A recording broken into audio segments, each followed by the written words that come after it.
This is complete stupidity.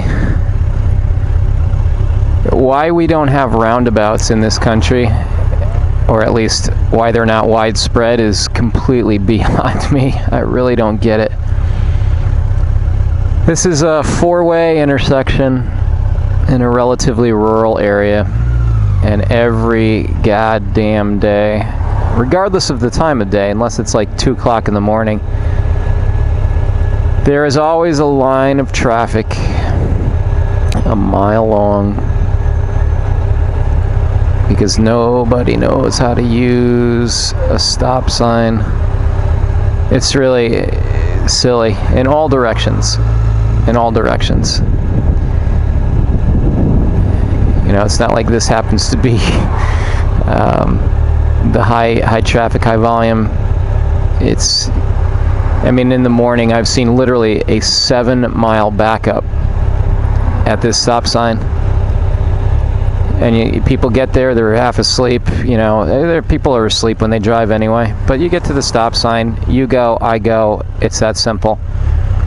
But apparently it's not. Very frustrating. I mean, a roundabout would at least speed things up. And God knows that people aren't competent enough to do that. But in any event, today I am on the Yamaha Fjr 1300.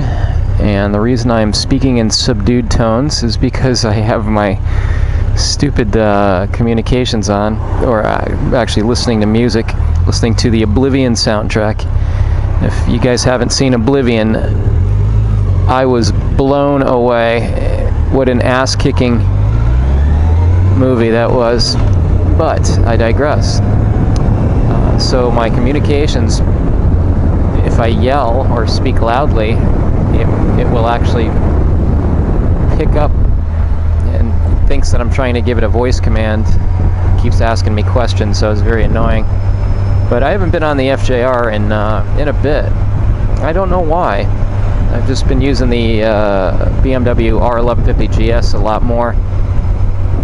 This is a hot bike, meaning because of this beautiful windscreen in front of me, which is only half down, it's all the way up now. Right now, I'm completely protected from the wind. There's nothing in here. And so that means that the 200 degrees of heat coming off the engine just caught right in this bubble.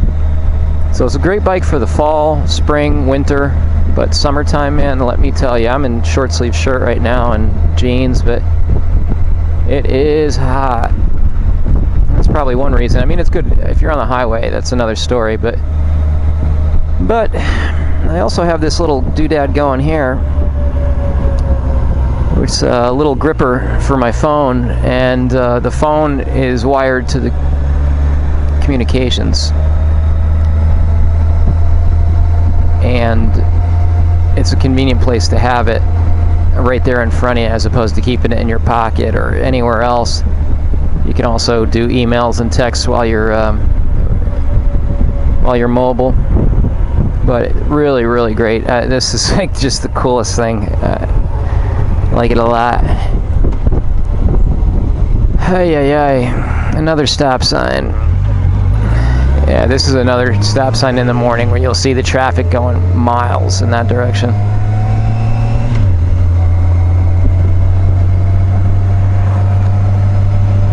So we can see what windscreen up looks like, and we'll see what windscreen down looks like. I get a little bit more wind this way, a little bit more fluid motion. However, I get bugs. Bugs will hit you right in the helmet because I ride with it, my visor up. And you get them in the helmet, which is not fun.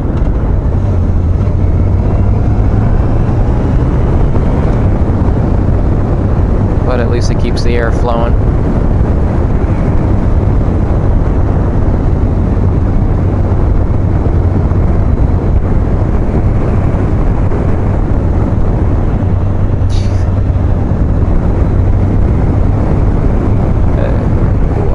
Guess that what I have in front of me is either inexperienced or young,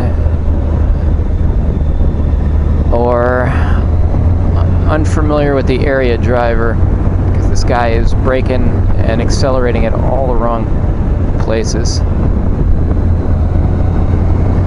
I'd very much like to get around him. Yeah. Speeds up now, watch. In 2 seconds he's going to lay on the brakes. There you go. He probably hasn't been on this road before, but... So, not only was the movie Oblivion awesome, but the soundtrack is absolutely spectacular as well. Really, really nice music, and normally I can see, I mean, not that Oblivion was the most, the simplest movie, but it wasn't the most complex either, but I mean, I was kind of half following it, and then all of a sudden they had this little twist, kind of a critical twist, and I was like, oh my god.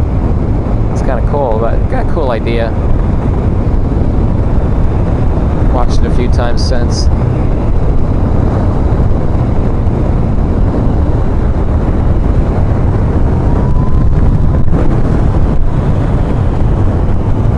This FJR is an absolute rocket ship.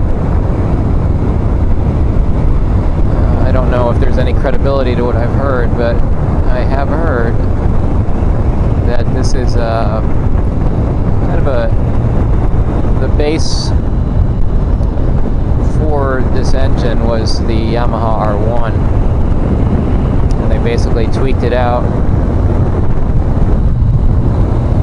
more of a cruising bike. The power behind this thing is absolutely incredible, and it's a very comfy bike, very heavy, liquid cooled, but does a pretty decent job of everything. The only thing this bike doesn't have that I would want is ABS. It was an option at the time, and the previous owner decided not to get it. But that's one thing that I always will go with if I can.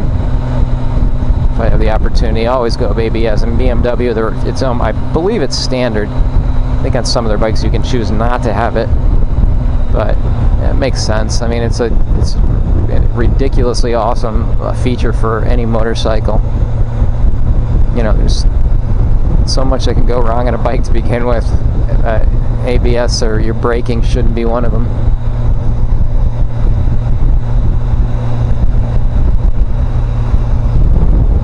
It was a short ride today. I did probably less than 30-40 miles just tooling around. Had a few errands to run, and it was too nice of a day to take the vehicle, and I didn't need to take the vehicle, the truck or the car, because normally I only take that when I have, like, you know, big heavy stuff to do. If you're gonna stop at the post office or do something relatively light and easy, then the bike is just as much more enjoyable, especially going through the heavy traffic down in the populated areas. Well, in another minute, I'm gonna get up to open road here. I was gonna open the bike up and go get a little zippy, but I guarantee that one of these 50 cars in front of me are gonna be going 10 miles an hour down the road, so that's probably not gonna be possible, but I guess I'll just end it here. It started off with that four-way intersection, stop sign intersection way back there. See, we don't know what's going on. Oh, I can't pay attention. We don't know. Jesus Christ. And started with a rant and ends with a rant. But anyway,